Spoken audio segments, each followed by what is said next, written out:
지은호가 잃어버렸다고 믿어온 그 모든 시간이 사실은 누군가의 무릎 위에서 끝내 울음을 삼키던 시간이었다면요. 지은호는 그 생각이 머릿속에서 떠나질 않아서 하루 종일 집중이 잘 안 됐는데요. 카페홀을 정리하다가도 물컵이 살짝 흔들렸고 인테리어 설계를 검토할 때도 줄자가 자꾸만 삐뚤어졌습니다. 사람들은 지은호가 원래처럼 환하게 웃고 있다고 생각했지만 안쪽에서는 오래된 질문이 둔탁하게 울리고 있었거든요. 버려진 건지, 놓쳐버린 건지, 아니면 애초에 아무도 손을 놓지 않았는데 길이 엇갈렸던 건지 결론을 미루면 미룰수록 심장은 더 빨리 뛰었습니다. 그 시각 이지혁은 전혀 다른 부류의 박동을 느끼고 있었는데요. 회의실 공기가 낯선 금속성 냄새로 바뀌는 순간을 그는 싫어하지 않았습니다. AP 인수를 추진하겠다고 선언한 뒤 반대 의견은 예측대로 쏟아졌습니다. 지형님, 판이 너무 큽니다. 자금줄을 어디서 끌어오시겠습니까? 시장 점유율만 보면 우린 밀립니다. 말마다 합리성이 붙어 있었는데요. 지혁은 합리성은 좋은데요. 내게 필요한 건 타이밍입니다라고 짧게 정리했습니다. 말은 짧았지만 속셈은 길었거든요. 그는 아버지 이상철이 평생 성실함 하나로 버텨낸 세월을 떠올렸고 그 세월이 남긴 어떤 빛과 그림자를 정확히 알고 있었습니다. 그래서였는지 지혁은 무모해 보이는 결정을 하면서도 오히려 단단해졌는데요. 누군가가 가족을 지킨다는 게 어떤 무게인지 이제는 숫자로도 감정으로도 셈이 가능해졌습니다. 문제는 회사 밖에서 터졌습니다. 이수빈이 본사 직원과 마찰을 빚는 일이 있었는데요. 말다툼이 격해졌고 상대의 비아냥이 선을 넘은 순간 수빈은 참지 못했습니다. 그 장면을 멀리서 본 박성재가 서둘러 몸을 넣었는데 성재는 이상하게도 반격을 하지 않았습니다. 그는 상대의 어깨를 가볍게 붙잡고 여기서 더 가면 당신만 손해야요라고 했는데요. 수세로 돌아선 선택이었지만 이유가 있었거든요. 자칫 사건이 커지면 지혁의 인수 추진과 맞물려 불필요한 빌미가 제공될 수 있었습니다. 성재는 이 상황을 더 크게 만들지 않으려고 일부러 맞바람을 택했는데요. 그래서였는지 수빈은 나중에서야 오빠는 왜 한 대도 안 쳤어요? 라고 토라지듯 물었습니다. 성재는 짧게 웃더니 한 대 맞아주는 편이 지킬 게 많을 때 더 안전해요 라고 말했는데 수빈은 그 말 속에 들어있는 씁쓸한 어른스러움을 꽤 오래 씹었습니다. 지은호는 저녁이 되어서야 정순이의 전화를 받았는데요. 묻지도 않았는데 엄마는 오래된 얘기를 꺼냈습니다. 지강호가 요즘 자꾸 늦게 들어온다. 가게는 괜찮다. 사람은 원래 생각이 많아질 때일수록 밥 한 숟갈을 더 먹어야 한다. 별것 아닌 안부 속에서 지은호는 한 문장을 정확히 들었습니다. 누군가를 놓친 건 실수일 수 있는데요. 누군가를 포기한 건 선택이잖니. 그 말이 이상하게 뼈에 붙었는데 마침내 지은호는 반사적으로 대꾸했거든요. 근데 엄마, 어쩌면 아무도 포기하지 않았는데요. 그냥 길에서 서로를 못 알아본 걸 수도 있잖아요. 말이 끝나자마자 둘 사이가 조용해졌습니다. 전화를 끊고 나서 지은호는 스스로 놀랐습니다. 자신이 지금까지 단 한 번도 그렇게 말해본 적이 없다는 사실 때문에요.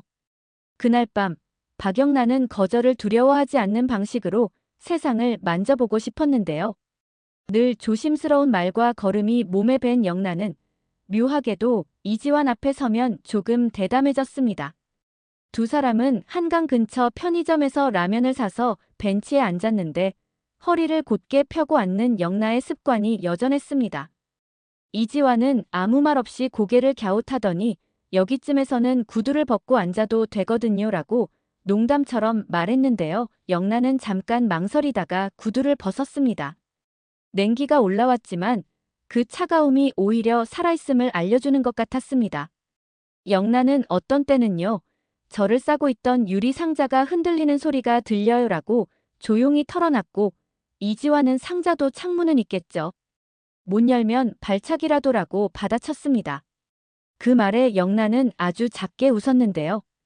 그 미소만으로도 한 사람의 세상이 아주 조금씩 기울기 시작한다는 걸 그날 둘은 어렴풋이 알았던 것 같습니다. 다음 날 김다정은 약 봉투를 정리하다가 알 수 없는 처방전을 발견했는데요. 날짜는 제법 오래됐고 환자명은 지워졌습니다. 이상하게도 손이 멈추지 않았습니다. 다정은 서랍을 닫다가 다시 열었고 열었다가 또 닫았습니다.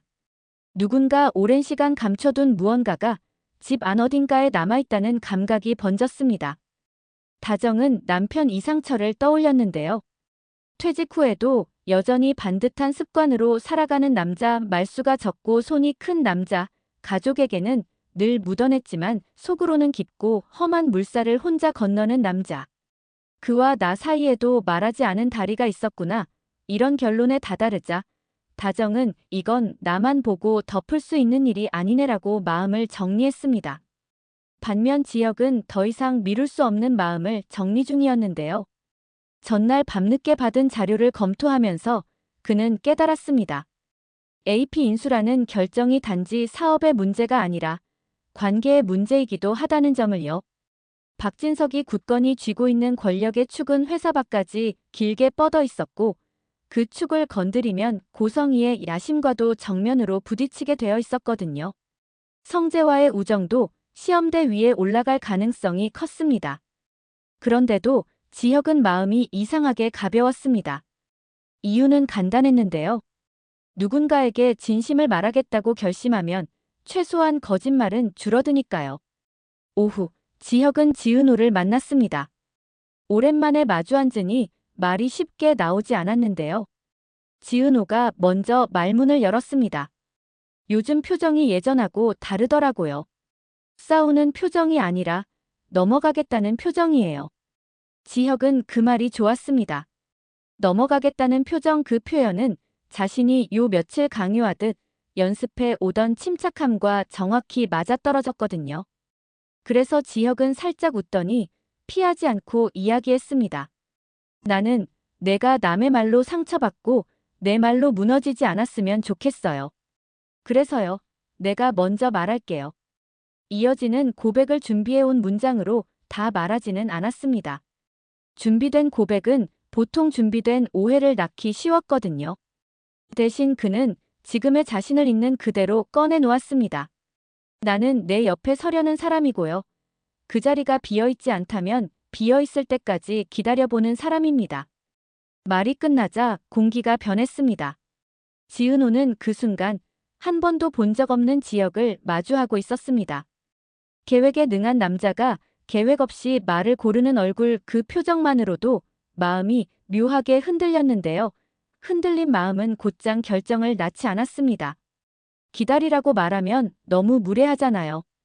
그런데 지금 당장은 나부터 정리해야겠어요.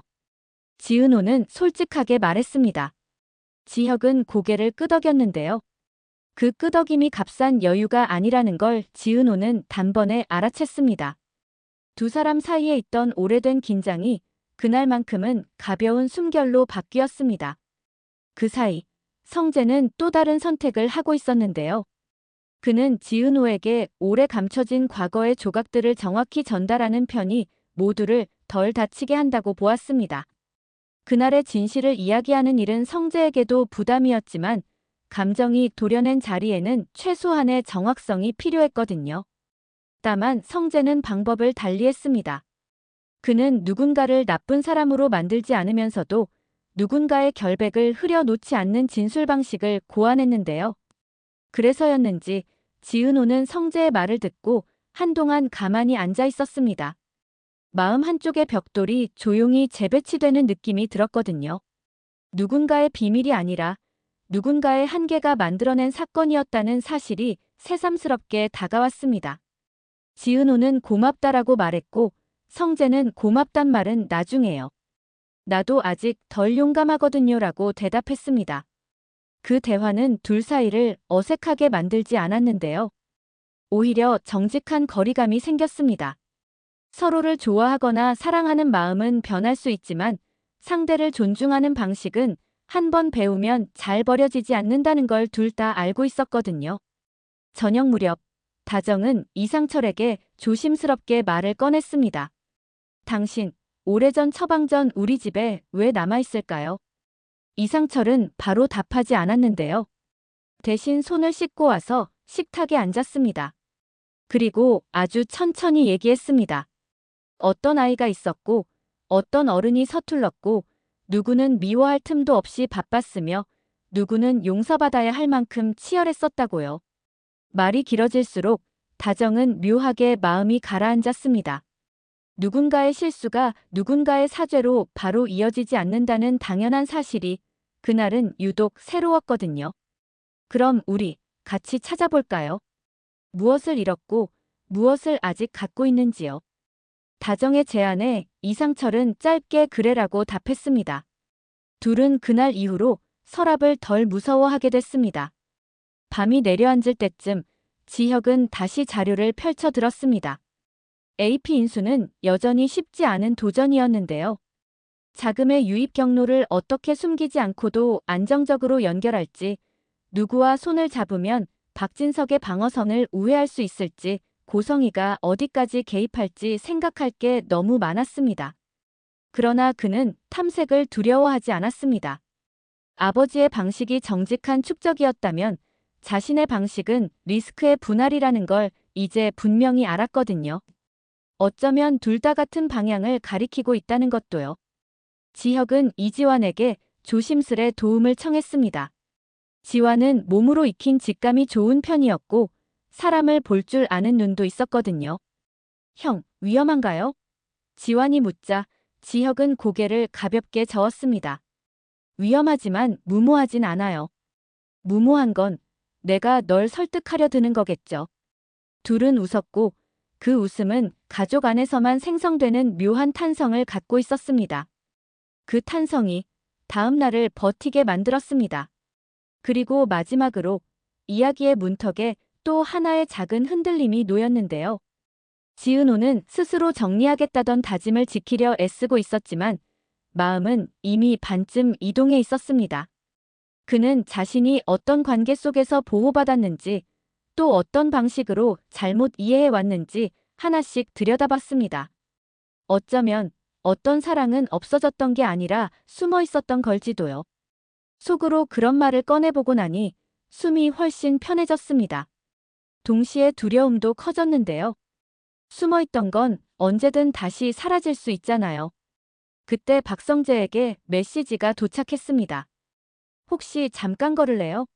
오늘은 내가 듣는 날. 지은호는 잠깐 망설이다가 좋아요라고 답했습니다. 누군가의 용기만큼 또렷한 건 누군가의 배려라는 걸 지은호는 조금 늦게 배웠습니다. 그 밤, 박영나와 이지환은 다시 강가에 앉았습니다. 이번에는 라면 대신 따뜻한 캔커피였는데요. 영나는 웃으며 말했습니다. 창문을 열어봤더니 바람이 생각보다 덜 차갑더라고요. 이지환은 그럼 다음에는 뛰어내려와요. 제가 받아줄게요라고 했습니다. 둘 사이의 농담은 서툴지만 단단했습니다. 고성희의 집요한 보호 혹은 통제가 내일 어떤 모양으로 변할지 둘은 알지 못했지만 적어도 오늘의 온도만큼은 서로 나눴습니다. 이야기의 마지막 장면에서 지혁은 문 앞에서 잠깐 멈췄습니다. 초인종을 누르기 전 그는 짧게 숨을 들이켰는데요. 준비된 대사는 없었습니다. 다만 확실한 마음 하나가 있었습니다. 누군가를 설득하려는 마음이 아니라 누군가의 선택을 존중하되 그 옆에 서겠다는 마음이었거든요. 초인종이 울리고 발소리가 가까워졌습니다. 문이 열리면 어떤 말부터 해야 좋을지 그는 끝까지 정하지 못했는데요. 정하지 못했기 때문에 오히려 괜찮았습니다. 정답은 아마도 두 사람이 함께 만드는 쪽에 가깝겠죠. 여기서 멈춰두겠습니다. 왜냐면요. 다음 장에서 밝혀질 몇 가지가 있으니까요. 이상철과 김다정이 찾게 될 오래된 기록의 주인, 박진석이 준비해둔 보이지 않는 방어선, 고성이가 택할 다음 수 그리고 지은호가 마침내 스스로에게 건넬 결론. 한 번에 다 풀어버리면 맛이 없잖아요. 다만 한 가지는 약속드릴 수 있습니다. 누군가가 누군가의 손을 놓지 않았다는 사실, 그 믿음 하나만으로도 사람은 의외로 멀리까지 걸어가더라고요. 그리고 그 길 끝에서 AP 인수전이라는 차가운 숫자 싸움조차 사람의 목소리로 들리기 시작할 겁니다. 오늘 밤의 문 앞처럼요.